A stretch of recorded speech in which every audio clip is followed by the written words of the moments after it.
Okay, call this meeting to order. Please rise for the Pledge of Allegiance. Pledge allegiance to the flag of the United States of America and to the republic for which it stands, one nation, under God, indivisible, with liberty and justice for all.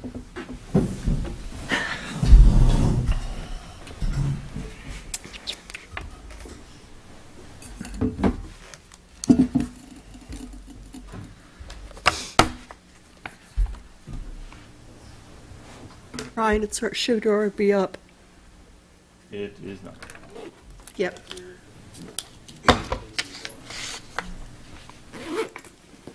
I was reading Joe Burke's memo that Eva got to her.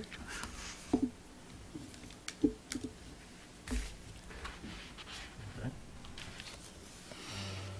I need the folder for the minutes.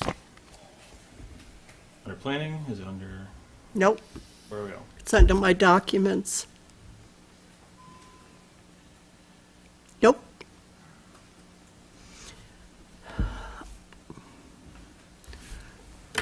I'll be right there. Maryland's documents? Got it. Okay, so last meeting was October 6th. We had Ten Mile River Preserve Activity Barn, discussion about the erosion sediment control, Chapter 65 permit, and then we had approval of the resolution to grant erosion sediment control permit. And that passed.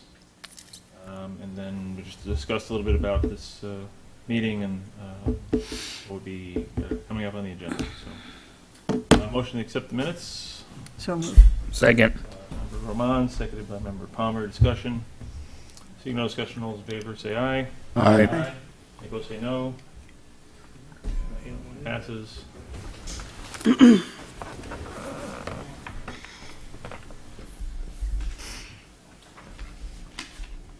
Next on the agenda is Wingdale Solar, under old business. Representative from Wingdale Solar here. October.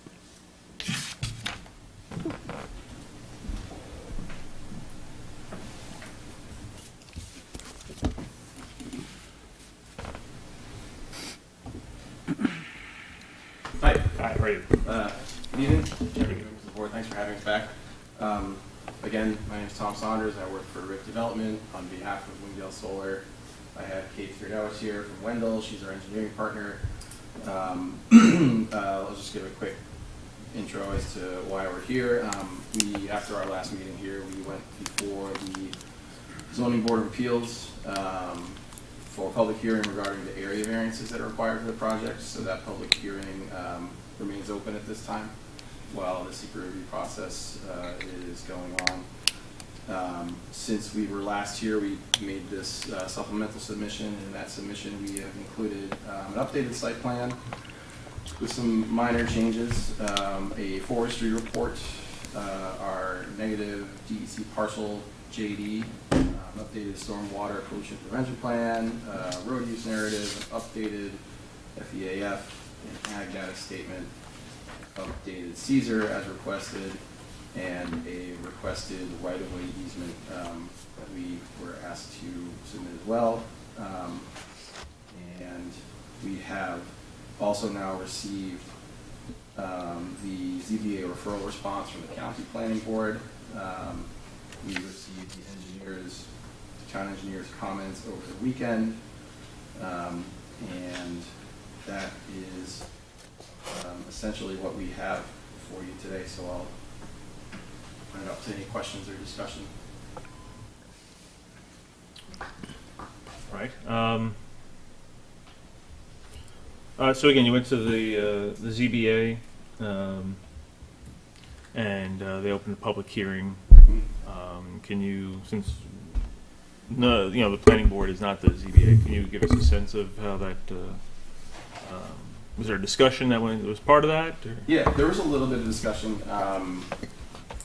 The questions from the members of the board are pretty procedural in nature. We didn't really get into a whole lot of the details. And there were some members of the public who came, and we also received a few letters from some members of the public as well. So the cover letter I submitted with the submission is basically serving as a written response to those comments. Okay. And we'll submit that also to the ZBA. But no, I don't refresh my memory, but most of the questions were pretty procedural and sort of related to the public utility standard and Okay. just the nature of sort of each variance one by one, because we sort of split them out instead of, it's just a minimum lot size variance and a setback variance. It's really minimum lot size variance and 6 setback variances. Right. So we sort of just discussed that. Yeah. That was basically how that meeting went. Right. Okay. And just I guess for the public to understand and just so we're on the same page, the law that the town board passed regarding solar energy requires a minimum of 50 acres. Correct. This site has 48.3 acres. Yeah. Sure. So that would be below, what we could approve. And then, as you correctly stated, it's not a setback variance; it's 6 setback variances because For each dimension. right, because the local law says that there needs to be a 300-foot setback, but the planning board can allow for up to basically a 25% reduction in that. Mhm. So, in my mind, it's a 225-foot setback, which, Yeah. in 6 different ways, Right. this project does not meet that. It's Right, and that's due to the kind of irregular shape of the lot. Sure. Yeah, you have the figure up right here, so Yeah. you see the 220, the 225 or 250 foot. It's 250 feet, I think. yeah. I mean, 25% off of 300 would be 75. So, Okay. 225 feet would be All right. what we could approve. And so just for, just so it's clear to everyone, you have, if you don't have 50 acres, unless there's some other compelling reason like the ZBA says, no, that's fine, then we would have to say, we cannot approve your project. And if you have a setback of 224 feet or 150 feet or anything less than 225, then the law does not allow us as the planning board to approve that. That's Yep. understood and clear, right? Yes. Okay. Yep. All right, so I don't have anything else at this time. We'll just go down the line and then we'll go through the consultants. So, Member Williams, any comments, questions? No comment. No comment. Olivia, okay. Member Ahmad? Did you say that the public hearing for the ZBA was closed or continued? It's continued. Continued. They can't actually issue a decision on the variances Mhm. until this board issues a secret declaration. That's my understanding at least. Right. Okay. Okay, So no other. that's it for me. Okay. And I guess, so just before we get to member, so in going to the ZBA and understanding that we can't approve it the way it's set up right now without the ZBA saying anything. I mean, did you get a sense from the ZBA what they're thinking in terms of the acreage or the 6 setbacks? No, like I said, it was a pretty quick Mhm. hearing, and they were pretty tight-lipped. And no, I didn't get a great sense of that. We haven't received any comments back from Right. that board yet. So- Excuse me, the media clerk asked that you please speak into the mic. Thank you. Okay. Yeah, so short answer, no, we didn't get. Okay. All right. No comments.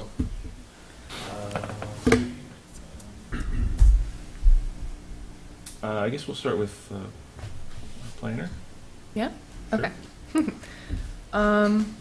So we've covered the variances. I think we're good on that. What else do we have in the letter here? Corey, talk into the mic, please. Yep. Thanks, Marilyn. Everyone, please talk into the mic. Yeah, talk into the mic, Sorry, everyone, please talk into the 'cause mics. I guess I'm not talking to the mic also. I But can't my hear you either. voice projects, so I don't think it's that much of a problem. But, all right, let me bring up the AQRF memo dated from Friday. Okay. There we go.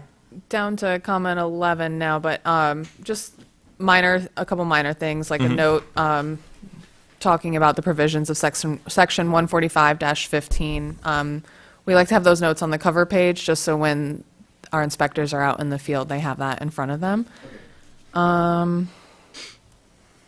just for the board's note, we're still waiting on word from J.H. Ketchum Hose Company. I did reach out to them, and they basically said the board will refer it when they refer it, but I think I read this comment again, and I realized that you're asking us to sort of put it in front of them beforehand, so I'll reach back out to them. Yeah, I mean, procedurally, when we go through the seeker process, the J. Shinham Hose Company is a private not-for-profit that's contracted by the town board to provide fire service for the town. With that being said, we treat them as essentially an interested agency for purposes of pretty much all of our applications. So I would say, it behooves you to reach out to them early, just like I'm sure you've already reached out to the DEC or anybody else. So, yeah. Yep, and Go just ahead. sometimes it's difficult to get response back, so if you can help that along, that helps. Yes, I have made contact with, I forget the gentleman's name, but I did. Cool. We did receive an updated CESIR, which is the agreement between the electric company and the proposed solar facility that says that everything is good to go on their end. They've got the proper connections and everything's or set up, or a plan for the proper connections set up. All right. And just because we don't, acronyms are a way to keep the public out. The applicant has stated that a coordinated electrical system interconnection review, or CESIR, as you said earlier, with NICEAG is currently underway. Correct. Okay, thank you. We have the Caesar. Yeah, completed. Yes. Yeah, it's just when you say CESIR, you're talking the same language. Everybody else is like, yeah, sure, CESIR, right, Yeah, okay, just, sure. Can we plug this in and how much it's going to cost? Right, yeah. Yeah. But CESIR can mean anything. Right. It could be a salad. So please continue. So I think the thing to note was one of the new submissions was the tree survey, which we asked for before, in lieu of, not a formal tree survey. They did a forester's report that estimated, based on sample areas, how many trees above a diameter of 6 inches were on the site, and then how many would be potentially removed. So AKRF flagged that, they estimated that there was 720 trees of that size or larger on the property, and that 380 of those would need to be removed, which is like about 53%. So there are siting conditions for these solar farms, which say, they should generally stay clear of prime farmlands. They should only have minor tree removal if possible, things of that nature. So I just kind of want to bring that up for the board to discuss as a part of this application. I mean, in the code, it says that we can request a formal tree survey still if it's more than minor clearing. I'm not sure that that would tell us much more, though, than what, it would tell us specific trees, but it wouldn't tell us so much more than the forester's report. So, that's up to the board if they want a more detailed tree survey. I'm not going to speak for the board, obviously, but I know when we did our first site walk, who was there for the first site walk? Tom Holmes was what Yeah, he said. now town board member Holmes, but he was a member of the planning board who is a forester. Was of the opinion that it's a bunch of just scrub trees. Not very high quality. Yeah. Yeah, he was like, yeah. It was, most of the site was, it seemed. It Yeah. was I don't know if you have the plan up. Yeah, I think There was that section on the top left there is, Yeah, I think as you go down that hill side here. yeah, kind of that Yeah. boxed area is where most of the trees were sited at. Right. There's a drawing that goes to the forest, removal of vegetation, I thought.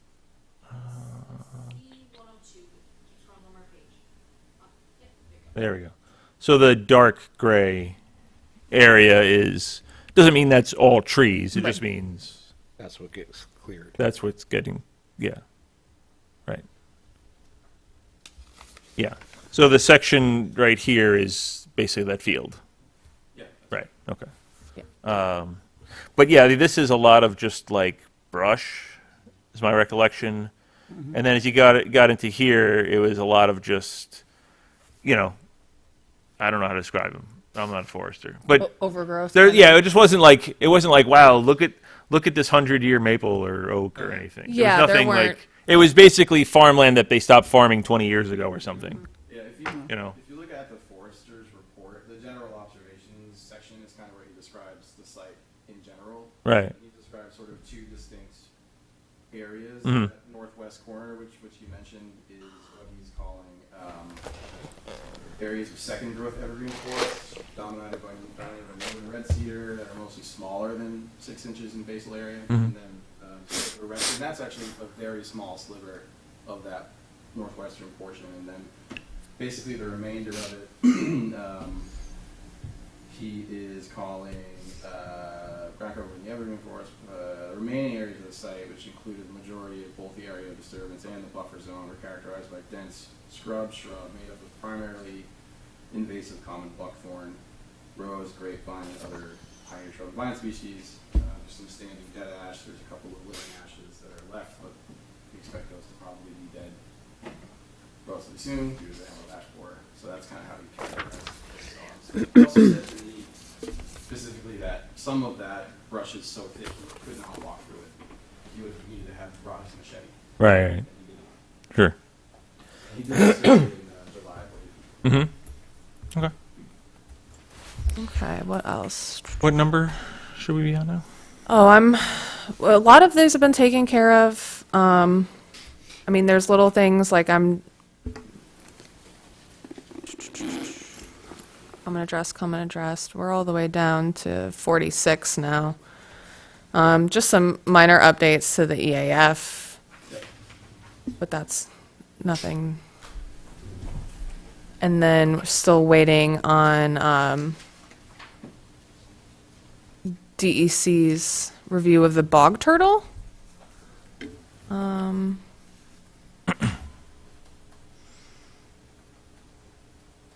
Okay. I mean, there's a little bit of a swampy area on the eastern side of the property. Mm-hmm. Yeah, it's being left alone now.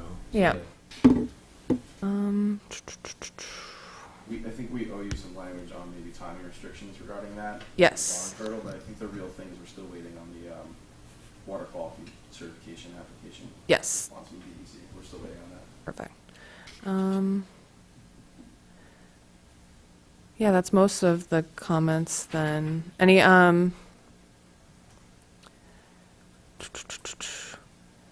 any responses from USACE, Which is the United States Army Corps. Army Corps of Engineers? So yeah, comment number 57.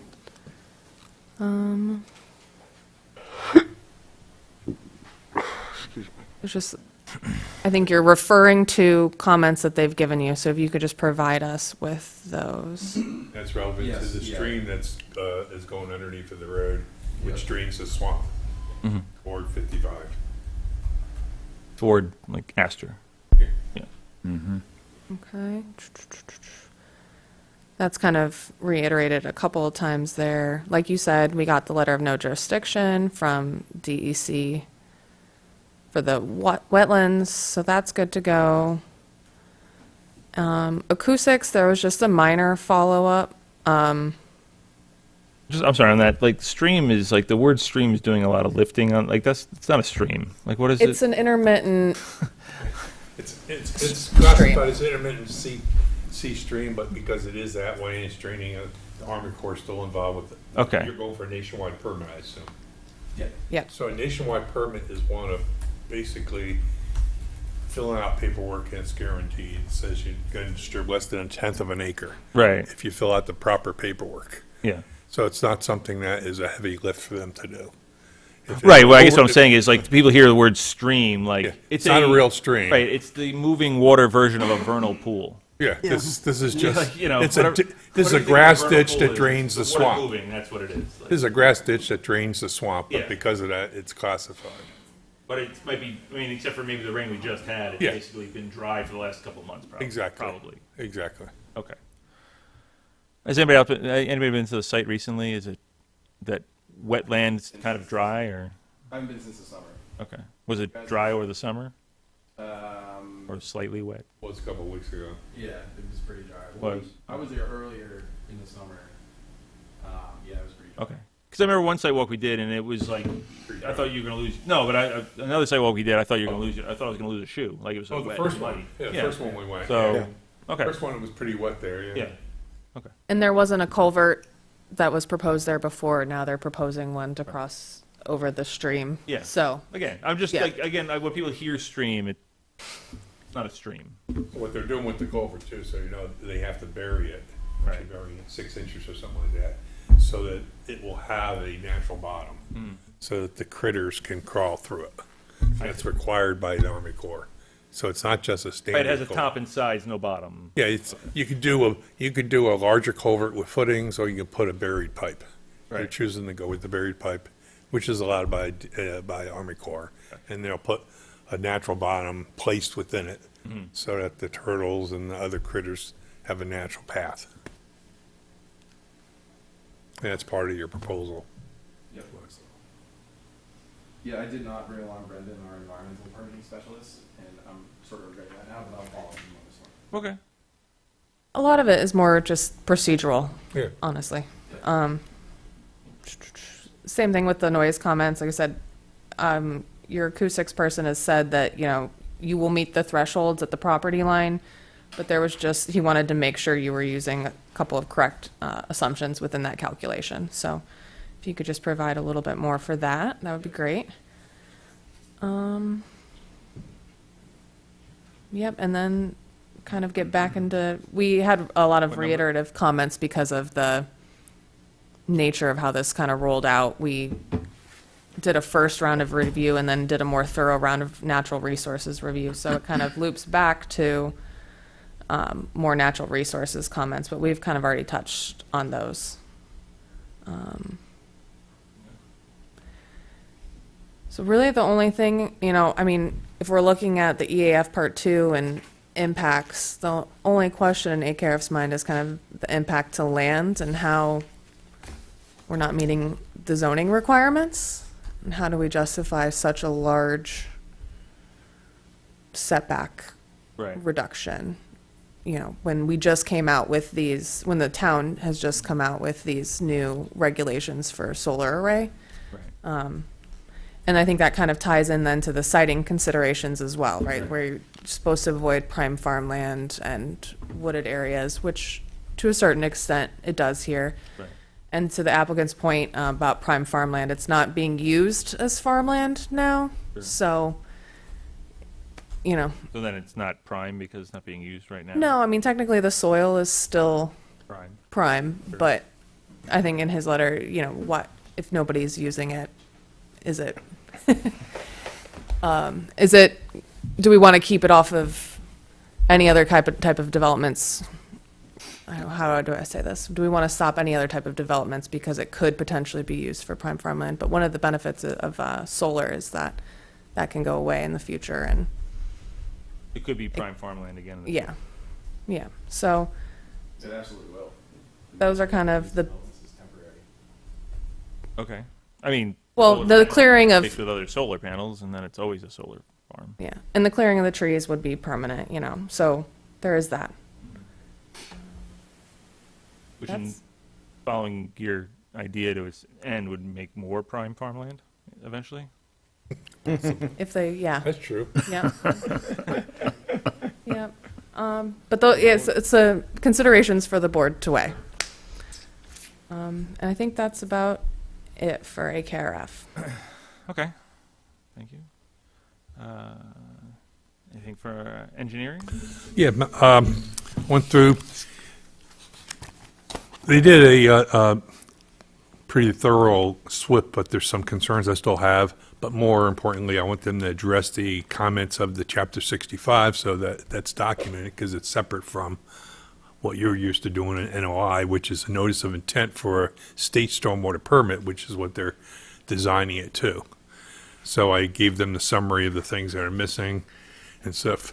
So what they've done is they've taken the gravel drive and they're super elevating or sloping it to one side so the water will go on to one side, which was suggested. And DEC has acknowledged, I don't want to use the word acknowledge, but has stated that gravel drives are basically pervious and not impervious in nature. which is really not what we engineers would do in a normal drainage study. But that's the DEC, so there's nothing we can, that's their permit. However, on the site, all the water is going to flow to the north side of the proposed drive, then down in a swale, which will then drain to a culvert, which is, I believe, a 30-inch culvert underneath the road where the intermittent stream / ditch is located. My concern is that all is going to flow straight through, based on their calculations, about 8 feet per second velocity across the culvert down a short distance to the state highway. Yet there's nothing in the report of what's happening at that point. What's the capacity at the state highway? Is it going to cause a backup or flooding? We had that situation very similarly. That's why we're very careful about it on the previous solar farm, where everything went through 22, and we had to fix it during construction, which we did. So we're being a little bit more conservative to look at this going, what are we're technically from their stormwater report, there's no increase in peak flow because of the state's allowance to use gravel as if it's natural soil. But in reality, there will be an increase of velocity Right. and an increase in flow, which our Chapter 65 allows, but it's not supposed to cause any bad or negative effect. So I just want to see what the effect is at the state highway and to provide some type of energy dissipation as it comes out of the culvert and running downstream toward the state highway, Right. so that we're not getting the 8 feet per second, which could easily go up to 10 or 12 feet per second, which is a high, anything over 5 feet per second is a highly erosive velocity and can cause erosion to the banks. Right. And And there's, I mean, there are obviously on both sides, there's some hills that would certainly allow for faster movement of water. that too. Those, now what they have done at our request was to add an additional berm. The DEC recommendation for solar farms is to place a gravel diaphragm, which is nothing more than a French drain, but they Right. call it a diaphragm. But we all know here Yeah, French in our town, we call them French drains. They're just gravel placed. However, on a 1-on-2 slope, that water's just going to shoot across it. So we suggested, and they agreed, to put a berm on the downhill side, so that basically when the water hits the gravel, it hits the berm, and has a chance to go into the gravel before it fills up and flows over. Right. So all of their French drains now will have this berm, which will slow water down from the water coming from the solar panels themselves. Yeah. So that's going to help. Right. I mean, gravel's not, it's not, you know, it's not concrete cement. No, it's It's not grass. I mean, But it's not the something grass. in between. It's not the grass we saw out there, and using what I just heard from what the forester said, he needed a machete to walk through. Yeah. If we compare what's there now, and we've been out there, Yeah. you could barely walk Right, we through couldn't it. even get through that one The point. water going down on that versus the water flowing on a gravel drive will flow at two different velocities. Sure. So recognizing that, and then they also are providing what's called check dams within that swell.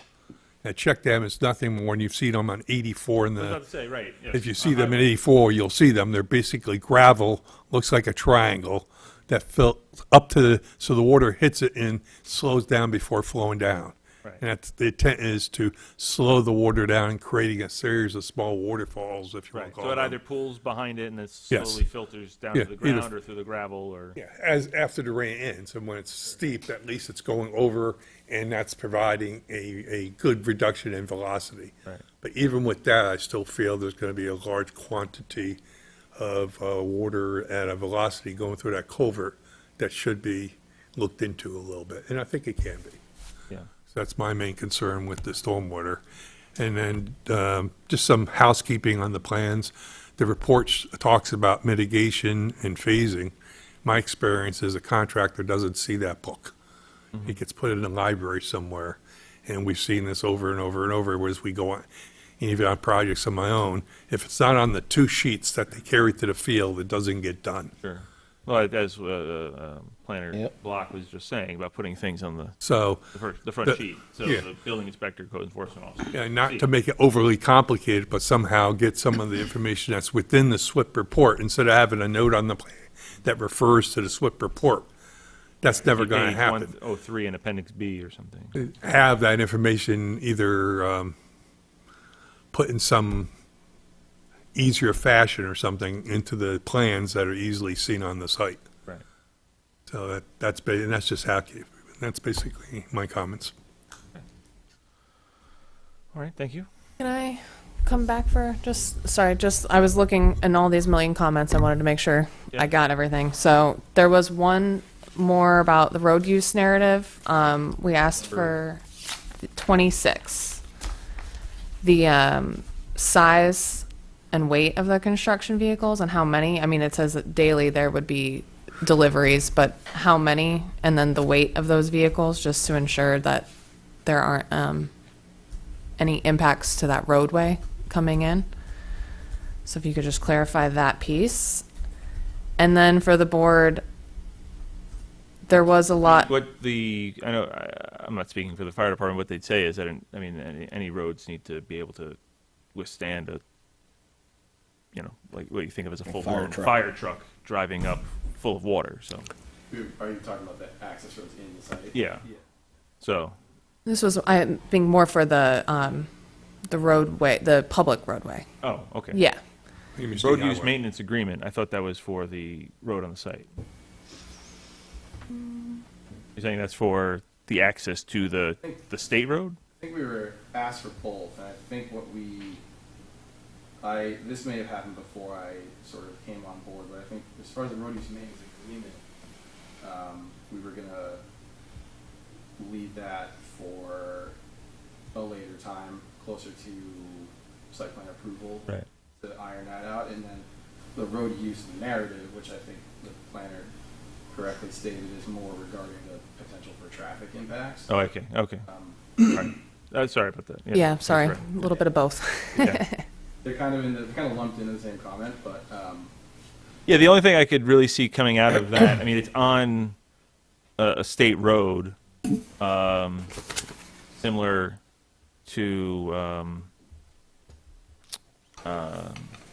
you know, what we just approved up the road here. And that, you know, we had a limitation of not using the county road Yes, the Transco, Yeah. Transco for Transco, right? that- Tresco. restrictions we have Yeah, there. so, you know, that all traffic would remain, I mean, because you're basically, everything's coming from out of town, I would presume, so basically, the only travel would be on Route 55 or 22, not, you know, not having them come over Cricket Hill or anything like that, or down Old 22.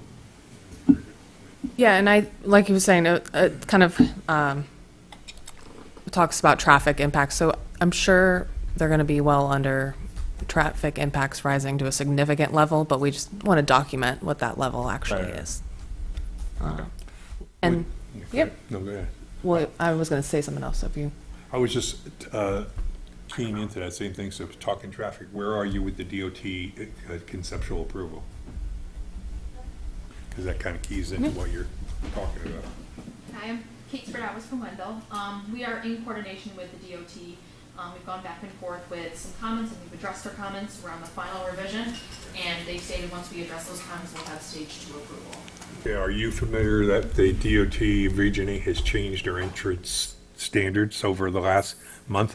Yep, yep. Okay. So we've been in coordination with them. Let's and figure we've out, been revising- before you yeah. get caught. So, for the board knows, the Yes. DOT Region 8 had a separate standard for commercial drives from the rest of the state. Within the last month, they've changed it to be in compliance with the rest of New York State, and they're no longer accepting the standards that they adopted for themselves. So, For example, the radius used to be 28 feet, now it's 33 feet. Little things like that. The turning slope, rate, okay. the width, the radii, the slope, little things like that are Right. now matching what is accepted elsewhere The rest of the within, state for commercial property. versus the one that Region 8 used to have their own standard, which is no longer being utilized. Our design incorporates the standard that is used throughout here. Throughout New York It's State. not, I okay. would, just in case. Absolutely. Good. Thank you. Oh, And so that- you could have had the New York State you could have been using the standard for the rest of New York State. You just kind of got a nice little reduction if you were in Region 8. No, you had to, before, you had to go by Region 8. So if you designed it with the state standard, you'd get a comment back, your detail's wrong, use ours. Now they're saying if you use ours, this comment back is, please use the state standard. Wow. Okay. All right. I just got that, that's how I know. Okay. And then the last thing that I wanted to bring up was comment 39, which just kind of speaks to the setback reductions and views. It just first the planning board to think over that, additional screening could be, if you think that sightlines are an issue, and additional screening would help, that is Right. something that you all have the authority to impose. Yeah, I mean, we're going from, like I've said earlier, the local law is 300 feet. We can reduce it to 225 feet. I mean, if the ZBA were to reduce it even further, it increases the potential of the planning board to then say, okay, well, the ZBA is allowing that, sure, fine, but now we're going to need more vegetative screening because of, yeah. And they did provide, from public viewpoints, they're kind of shown here that, there's not much of a view. I mean, you'll be able to see them, but not sure. Yeah, I'm if- guessing this is from the top of Boyce Park. Yes. I mean, you could see basically all of Wingdale from the top of Boyce Park. So. Yeah. And then they provided sections in the plan that kind of showed from the adjacent roadways, because of the way that the property slopes, that the solar panels would not be visible from the roadways either. Right. Let me just go back. But there are adjacent properties and things of that nature too, so. Right. I mean, right. I would think if you have a house somewhere over here in the winter, you're going to be seeing some solar panels, Potentially. most likely. So okay. I mean, Yep, that was it then for, yeah. yeah, I just mean, something again, to discuss. Yeah, I think that's. Thank you. Yeah, I don't think we're at that point of really figuring that part. Okay. Okay. Thank you. So Attorney Britton. Yeah, so procedurally, as already discussed, so in order for the ZBA to move forward, you have to do seeker as a board. You have not received, back in June, you circulated for lead agency and declared this a type 1 action. You have not received any, pushback, so you can tonight formally declare lead agency if you'd like. Just a couple things that, while I was listening, legal notes I took. RUMA, the road agreement, if it is going to be required, should be considered I understand you want to do it after, and the exact details, like the actual form agreement, can be, negotiated after, but if it's going to be part of your seeker mitigation, you need to have some kind of form agreement, or at least some idea requiring X acres over this, or have it shown on the site plan. And then for enforcement, same with the phasing plan. I agree with the engineer. They're not going to bring it to the site, and then the only thing enforceable is the resolution of the site plan. So if you want to enforce a phasing plan, which a lot of times is for seeker mitigation, such as avoiding flooding or avoiding disturbing the turtles or tree clearing, you need to make sure it's in the site plan set, so the code enforcer, if their tree clearing is unauthorized, can go out there. Otherwise, you have no way to hold them to that. So everything that you're doing as a seeker mitigation needs to be done now, even if it seems like it's far off, at least conceptually should be on the plan in order to get a full seeker picture, and then you could get more narrow details later on. Right. So just help us out. What phasing are you proposing? Just so we're all clear. So for this site, we're proposing that all the areas of disturbance will be broken up into portions that are less than 5 acres, so the contractor does not need to file a 5-acre waiver. I think we should have the phasing plan in our SWIP, but we can definitely include that in our plan set as well, just to make it abundantly clear what we are proposing. Okay. And that 5-acre limitation is. Okay, that's the stormwater regulations in New York State. Yeah. Even the old one, but even more so in the newest ones that just got reauthorized. Right. Limits all sites to 5 acres. If you want to disturb more than 5 acres, you got to apply for it. It's not necessarily going to get a waiver for it. Right. if the DEC offers a waiver, they have to go to a twice-a-week inspection program, and they have to have a much more hardy follow-up to make sure that the site is not overly opened and that it's closed as soon as possible. I see. So if possible, if the project can be broken up into 5 acres, DEC wants it that way. They do. Yes. Okay. So that you limit it to 5. So it seemed like you're trying to pull one over on the DEC, like, hey, we have 500 acres, we're just going to do something 100 times. At that point, you probably would go for a waiver, and then you're gonna, I've had many jobs that you do waiver. Okay. And if you got 500 acres, obviously, there's a reason for that. Sure. But in a site like this, the way they're gonna build this, now, when we're talking about open, it doesn't mean completely constructed and then Yeah. the next phase. We're talking about they would clear 5 acres, and then before they start putting in the solar panels, they'll have grass growing and stabilized. Once it's stabilized, they can open the next 5. Yeah. Meanwhile, they can. But they would start already putting their have post- like the berms and the, Yeah, that would all but- be there. but the- 'cause you're the obviously not panels putting it don't in have after to- you put in the solar panels. The panels don't have to be in. So that's probably what you're going to be talking about when you do your phasing. It's not 100%, then 100% to 100%. You're going to be, it's going Right, to or you could just have the poles for the solar panels, and then you just install the solar panels later. Absolutely. Okay. And the drive, there's different ways to get to the 5 acres, and it's just it's a heavier lift to get, not that you can't, you probably could get it approved for over 5, but most solar farms I know stayed to the 5 acre. We're only proposing like 16 acres here, so it's really just three and change 4, yeah. patches, right? 4. Right. If it was 500 acre farm, we'd probably get the waiver. Yeah, you're doing 4 phases, Sure, 'cause sure. one of your phases is like 3 acres, yeah. Okay. Just, thank you. Attorney Britt?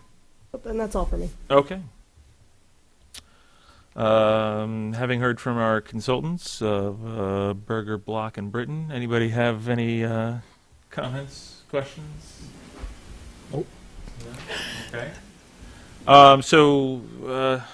Attorney Britton, you brought up us considering seeker determination.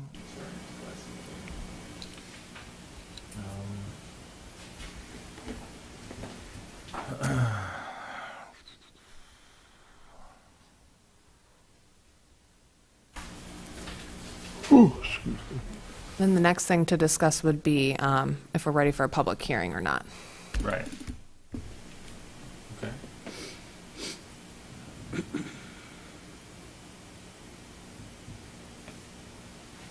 Attorney Britton, do you have a proposed language for a seeker determination? Yeah, I would just, the board should make a motion to move to declare themselves lead agency. As simple as that. And then Okay. it's, you won't make your determination until many of these issues have been Right. resolved. All right, so I'll need a motion for the Townsend River Planning Board to declare itself lead agent for the Wingdale Solar project. So moved. Made by Member Palmer, seconded by Member Lobadier. Discussion? Seeing no discussion, all those in favor say aye. Aye. Aye. Any opposed say no. Okay, it voted 6-0 with 1 absence. Attorney Britton, anything else for us to legally consider this evening with regard to this project? Yeah, the planner has suggested, it's time to start talking about public hearing. If the consultants think it's ready for that stage, it sounds like there will be some changes throughout the way, and I tend to schedule them closer to determination, but it's up to the board, and you're able to start to schedule if that's what you wish to do. I think the plan's pretty well developed to the point that the changes they may make for what I've asked could be incorporated with public comments and not having to be redone. Right. Because the public could come in with comments that would alter the way they handle the solutions I'm asking them to do. Sure. So that we're not just redoing and spinning. But I think the plans, as far as I see, as your engineer, are developed enough for the public to understand what's being proposed. Right. Yeah, similarly, I don't think anything that we need additional feedback on would change the plans themselves necessarily, so Right. I think we're in a pretty good spot for that. Members of the Planning Board, any thoughts on holding a public hearing? All right. Let's schedule it. Okay, I entertain a motion to hold a public hearing for Wingdale Solar on November 17th, 2025 at 7 p.m. or as soon thereafter as the planning board can hold such a public hearing. Motion made by So moved. Member Palmer, Second. by Member Villano. Discussion? Okay, seeing no discussion, all those in favor say aye. Aye. Aye. Any opposed say no. Okay, that motion passes 6-0 with one absence. So please, someone from Wingdale Solar need to get with Secretary Van Millen in the very near future for a sign to be posted at the, I think since it's going to be constructed off of 55, there only needs to be one sign off of 55 and not another one off of 22. Really not accessible from 20. No, I'm just saying, if the Yeah. property does abut up against 22, I don't know if you're going to see anything. Anybody you think really affected by it would be driving by it on Route 12. I mean, everybody who lives nearby is going to get something in the letter, a letter in the mail anyway, so it doesn't matter. All right. Okay, so November 17th, 7 p.m. You're on the agenda. Anything further? Mind if I ask a Wingdale quick Solar? question? I apologize. Are you stayed with the ZBA? What's this? I know they kept the public hearing open. Is it indefinite? Are you on the next agenda, or are you stayed till seeker's done? I think we're stayed till seeker's done. Okay. That's my understanding at least. Secretary Van Millen were there. Did they say anything about?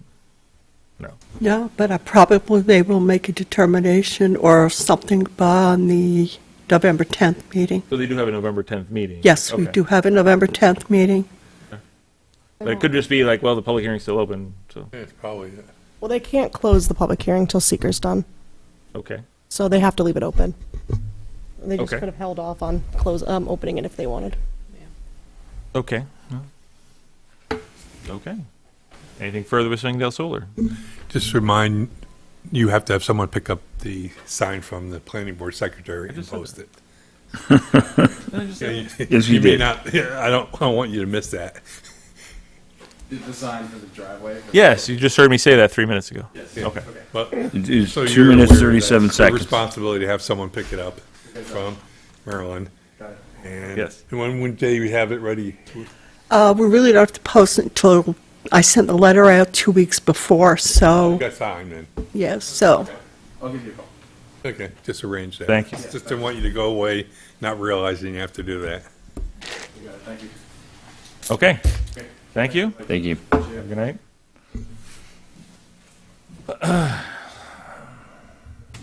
All right, new business, Danko subdivision. Is there a representative from Danko subdivision that can come to the podium?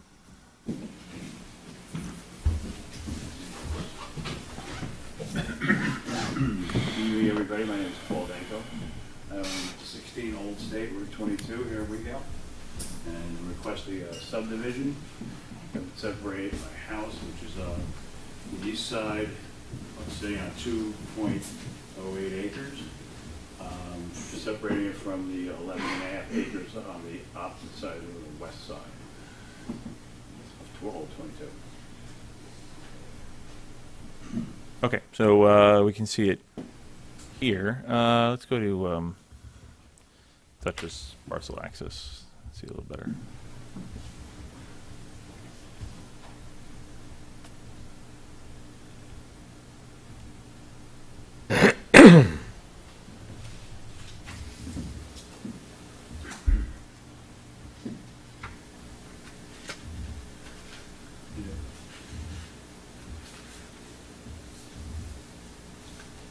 All right, so essentially what you're asking the planning board to do is eliminate this little orange arrow and have two separate parcels. Right. Okay. Approved. No, I'm just kidding. Sorry. State law requires us to have a public hearing on this, I think, and a few other things obviously to happen, but, okay. So just if you give us a little history about the site. I bought it 23 years ago from Clinton Judson. Okay. And I've lived there since, until I recently, a year ago, had a house fire. Yes. The house is repairable, and I have, I'm in contract to sell it to a local builder who's gonna restore it or rebuild it and live there with his family. Okay. And I don't have the ways or the means to do that. Okay. So that's why I'm requesting this subdivision, so that I can separate it and yet still keep my land on the opposite side. Right. Okay. So just for the planning board and the public's information, so how did this stop working? There we go. That's the house where the fire was. That's Okay. correct, yes. And this is a, you describe this as a barn type structure? Right, right. So the idea is that make it two parcels, the parcel with the house, parcel with the barn type structure. Okay. Right. Okay. Okay. So the structure on the west side of the property, I mean, is it only a shed or barn, or does it have any habitable space, or? Whole barn, and I use it for storage, Okay. machinery, tractor, Gotcha. snow blower, Right. etc. So there's no bedroom, there's no kitchen, there's no It's bathroom. Third floor. What? It's a dirt floor. Yeah. I mean, It's just okay. a barn structure. All right. Okay. Well, let's go through the planning board members and see if there's any comments or questions. Member Valano, Nope, nothing yet. Member Robadier, Member Palmer. Nothing. I'm familiar with the property. I live close by. You live up the hill. Both properties, yeah. So it pretty much is a barn on one side, yeah, and, Wind blows, the Yeah. door yeah. blows, So, breeze. Yeah, that's yeah, you described it quite well, so that's the only comment I have. All right. Thank you. Member Williams. No comment. All right.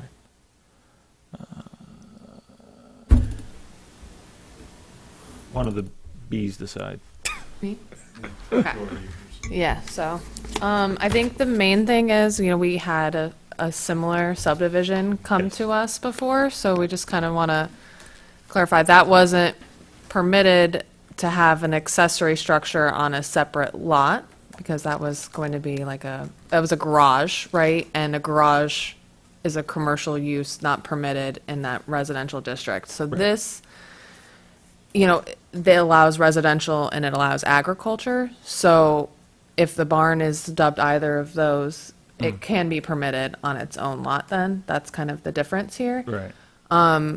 And based off of the attorney's feedback, she was wanting the building inspector to take a look and do a determination of the use, I believe, right? Yeah, so, yeah, basically what the planner just said. So you should reach out to the zoning officer and ask for a formal determination of whether or not the barn is itself a primary use on its own, and if it's there to, for the agriculture. And I guess to answer some of those questions, I was like, is it currently being farmed? What's the state of the land?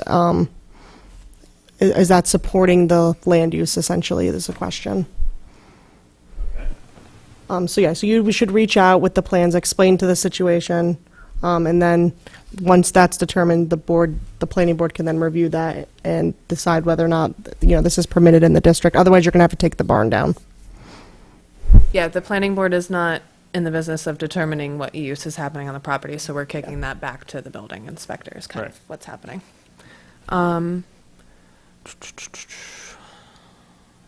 We need a public hearing, which you stated already. There aren't any referrals because this is a basic non-realty subdivision. I know you sent back the plans with Lot 1 and Lot 2 on there, but just have your surveyor do that so that they're consistent with the rest of the plan. I believe you showed the water and sewer locations, right? It's just on the one. I'm sure it's on. Yeah, yeah, it's not on the other lot. That makes sense, okay? You have a well on the barn, but it's not connected. Not in use. It's basically just a drop a bucket in it. Right. Well, it's a real well, but it's not in use. Okay. Also have your surveyor add the basic bulk and area requirement tables for each lot. So saying, it meets the minimum width, it meets the minimum acreage, all those good things. The structures are pre-existing, non-conforming, so they're not going to meet setbacks necessarily, but that's not an issue here. The floodplain overlay district is depicted on there, and there's no new development happening, so that's really not an issue as of this point. But there is the stream corridor overlay, which isn't depicted on there and should be. And then along with that, there's a little insert that we'd like you to put on there that says that this property is subject to the provisions found in section 145-14. All little. Yeah. If you come to the podium. If you could come up and state your name. Hi, my name's Heather Kraft. I Please was- talk into the mic, please. Microphone down here. You can move the microphone. You can move down. I did communicate with the surveyor today, who's going to take care of all of those items. He did question the item number 7, where they wanted to see the sewer and the well. We just addressed that, so that's good. And so he said he would get right on that.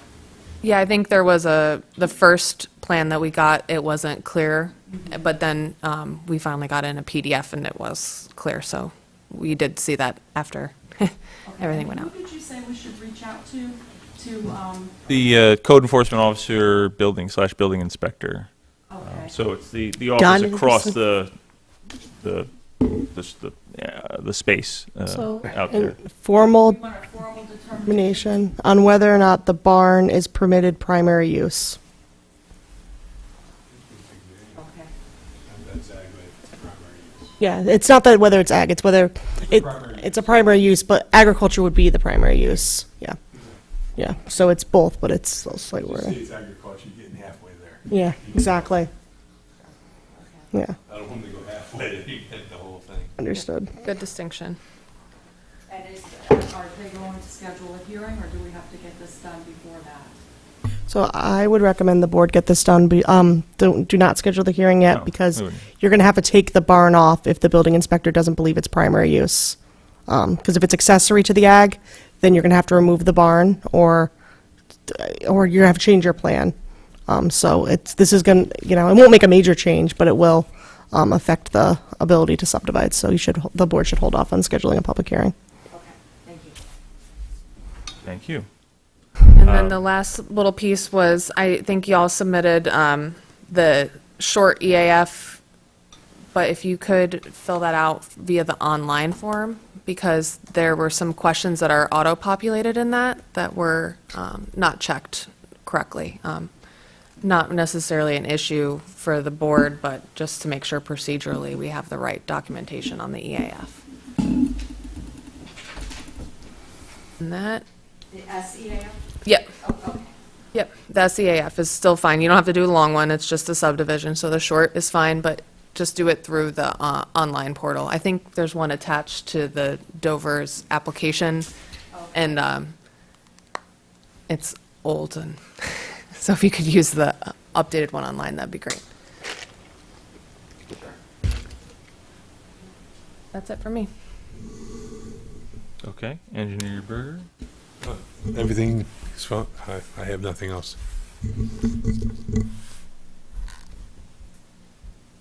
Okay. Attorney Britton, we already. Yeah, I further? mean, yeah, the only other comment I have is, it is an unlisted action, however, I would wait for them to come back, because we don't know if the ZBA needs to be involved if they want a variance, so. Sure. Otherwise, and you could, just, at the next meeting, circulate if needed. Okay. Having heard from our consultants, members of the planning board have any other comments? Nope. Questions? You can come back to the podium, sure. I would just suggest that you look at our zoning and the definition of what agriculture is, and that might help with whether that's a barn or not, and what the land is used for. In discussing this with the consultants, my understanding is that you can't have a barn on a property where you're doing agriculture somewhere else.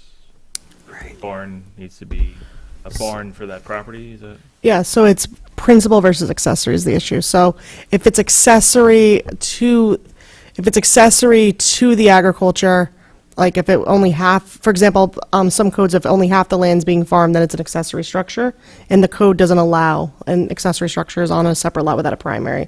So the question is whether or not it's primary for that lot because there's agriculture on it. Right. And if the barn could just be on its own a primary use, so that's, the code is vague on it, so it's just Right, unclear. so just in an example that I think would be relevant, if Mr. Danko has tractors in his barn for fields that are a mile away, That's an example. that doesn't count then as a barn for this property in terms of our zoning. Correct. Okay. So again, like I said, read through the definitions, and that might help in your discussion with the building inspector, code enforcement officer, to say, Right. yes, this is a barn, and here's why, or not. And you had something, yes. Did you say that there's an option to get a variance from that barn, or were you referring to something? Oh, no, you could get a variance for the barn, but the issue is it would be a use variance, which I will be honest, have a heightened standard. I'm not familiar with the ZBA, but it's not as simple as a setback variance. They're rarer to grant, but, you're allowed to seek a variance if the zoning, if the code enforcement officer doesn't believe it's a primary use. So then you get a variance for having the barn Right. as a pre-existing building. But just some knowledge, there was a similar case that just went through here, and they were denied, it was deemed an accessory structure, so they weren't able to subdivide it and have the accessory structure on the other lot. They went to the ZBA, and the ZBA didn't allow it because, like she said, the use standards are to get a use variance, are really high. So just to let you know what's happened in the past. Yeah. So again, you make have a formal conversation, with the building inspector, code enforcement officer. I'd say write a letter, make an appointment. Obviously it's serious, take it seriously, and there's two men, so I'll say he make a determination that would come to us. What they're saying is, if you disagree with his determination, you can then apply to the ZBA for the variance, which they can or cannot approve. And then if they don't approve it, then your only other option would be to sue the town or take the barn down at that point. So again, we're really, at this point, the planning board is just kind of waiting for more information from what you do with the building inspector / code enforcement office. Okay. And please make sure you get it in writing. Yes, obviously. Yeah, a conversation is not enough. Yes. Yes. That's what I'm saying. You write a letter, and he'll write a letter back to you, and he'll copy us on it, and then we'll say, okay, so that is a barn, or oh, that is not a barn, or I have whatever. Okay, Whatever it so is. we should What's my copy you time on to any do it already? correspondence we send to him or her? You should definitely copy us, but what I'm saying is his response will also be copied to us. So yes, Okay. Thank you. yes, it goes to our secretary, Van Millen there. So okay, did you have anything further? Any questions for us? Anything further? Well, there's where we describe the agriculture. Do we have that printed? Do we have it somewhere we can read this information? So they're available online on Yeah. So if you just eCode. go to, okay, so if you just go to whichever website you use to find stuff online, and just type in Dover NY eCode.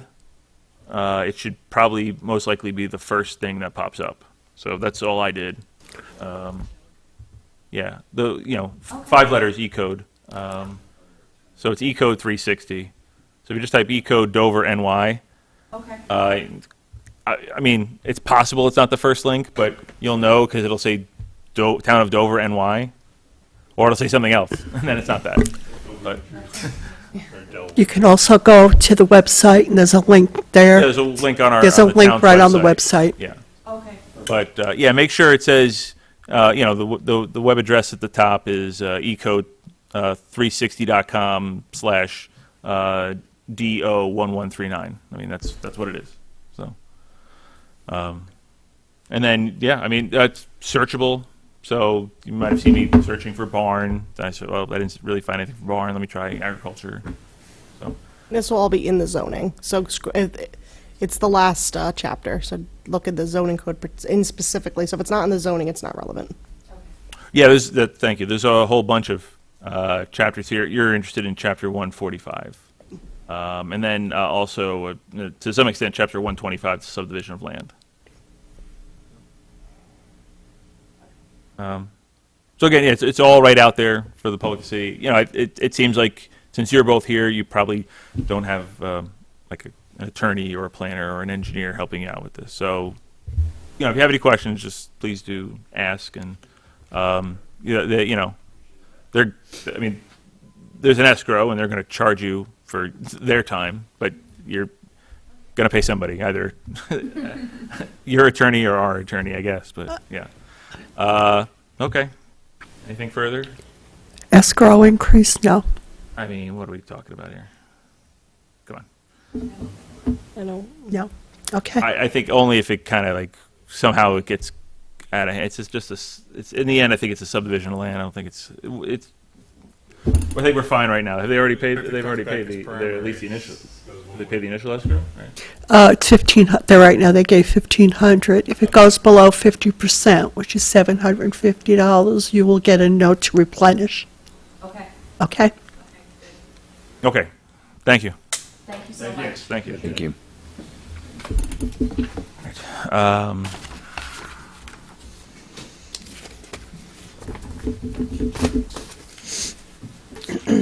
Release of performance bonds.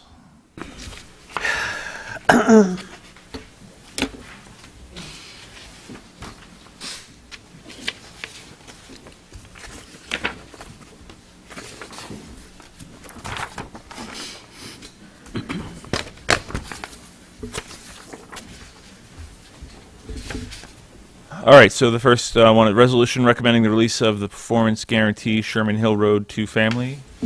Whereas on August 26, 2024, the planning board granted the applicants MCC Holdings LLC, Fresh Builds LLC, and Hildebrand Real Estate LLC site plan erosion sediment control permit approval to construct 8 two-family residential structures encompassing a total of 16,320 square feet on 4 existing lots covering 8.6 acres, collectively known as a project located on Sherman Hill Road, Dover, New York, 12522, and known as tax parcel numbers 132-600- 7062-00-664533,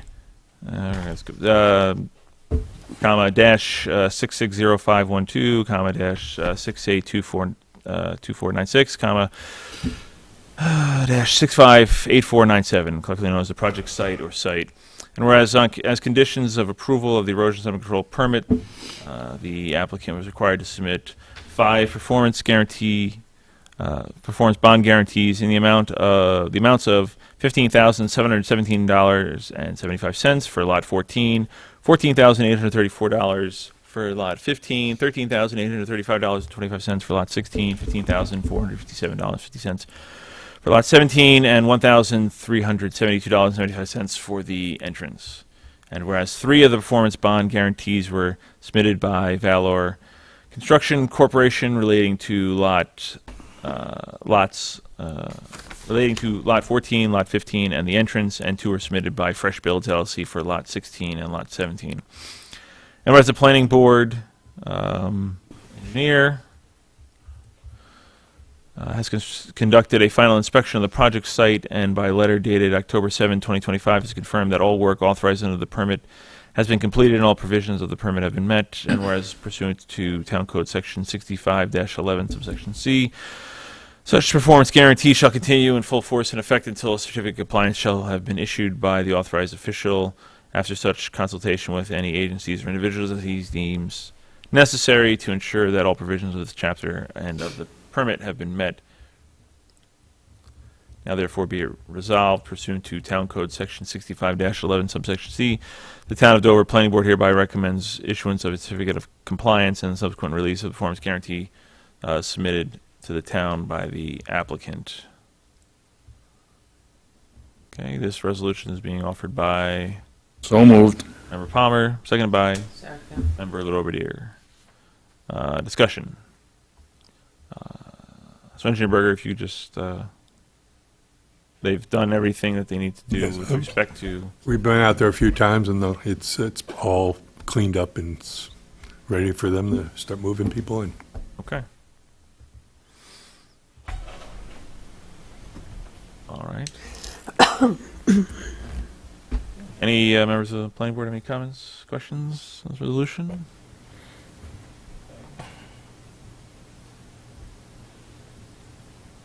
All right, resolution recommending the release of the performance guarantee, Sherman Hill Road to family. Secretary Van Malen, if you could please call the roll. Member Williams? Aye. Member Valano? Aye. Member Roman? Aye. Member Palmer? Aye. Member LaRobertier? Aye. Chairman Corteen? Aye. The resolution is adopted 6-0 with one absence.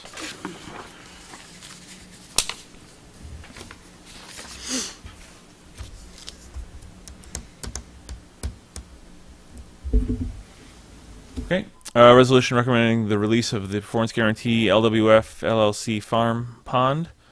Whereas on August 26, 2024, the planning board granted the applicant LWF LLC an erosion sediment control permit to allow the construction of approximately 1.75 acre agricultural pond located at 293 Dover Furnace Road, identified as tax parcel number 7061-11-094952, known as the property, and whereas as a condition of approval of the erosion sediment control permit, the applicant was required to submit a performance guarantee in the amount of $14,450, and whereas the planning board engineers conducted a final inspection of the property, and by letter dated October 7, 2025, has confirmed that all work authorized under the permit has been completed and all provisions of the permit have been met.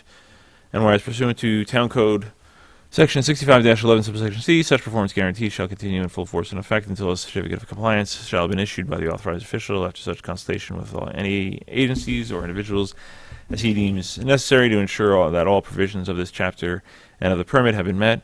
Now therefore be it resolved pursuant to Town Code Section 65-11, subsection C, the Town of Dover Planning Board hereby recommends issuance of a certificate of compliance and the subsequent release of the performance guarantee submitted to the town by the applicant. The resolution is being offered by So moved. Palmer, seconded by Member Roman. Discussion. Work is done, looks nice. Okay. The deer's already using it, so they're not waiting for release of bond. Right. Sure. No. That's, we need to find the deer. Bears even use it. Oh. Bears are climbing over the fence and using it. Okay. Cool. Just remind me and the board. We approved the pond. It wasn't deep enough, so they had to make a bigger pond. Was that right? Basically, they didn't get the groundwater they thought. Oh, okay. And as such, the surface area was smaller than they hoped. Right. So they came back out and Right. enlarged it to a larger area. Yes. And they provided enough room so they could even go further. So they did a pretty nice job. There were some field changes to get what they needed, but Don and I went out there and made sure it was in spirit of what the approval was. And they cleared a pretty good area. So it's not just the pond that we're getting water, it's also the field that's going to grow food for them. So the deer are going to come down for not just the water, but for grazing. Gotcha. So it's a gigantic, large grazing area and pond. It looks really nice. Gotcha. They did a nice job. So the bear there for the deer also, or You seen the beer? The bear, I don't know. They just jump in there. I don't know. They jump back out too, but Okay. I don't know. I don't think the deer there are scared of those bear because those deer are huge. they are? They're like yes. mooses. Yeah. I think the bear run the other direction when they see the deer. Yeah. I remember when I first went in, And they- going along Old Sapple Road, and Yeah.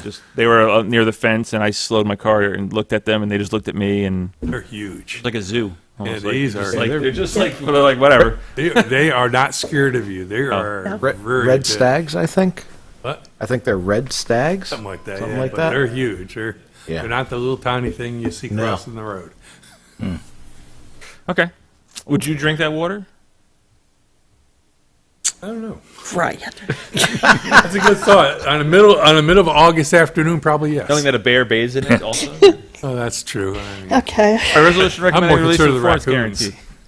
guarantee. LWF LLC Farm Pond. The Secretary of Illinois, please call the roll. Member Williams? Aye. Member Valano? Aye. Member Roman? Aye. Member Palmer? Aye. Member LaRobertier? Aye. Chairman Corteen? Aye. Resolution passes 6-0 with one absence.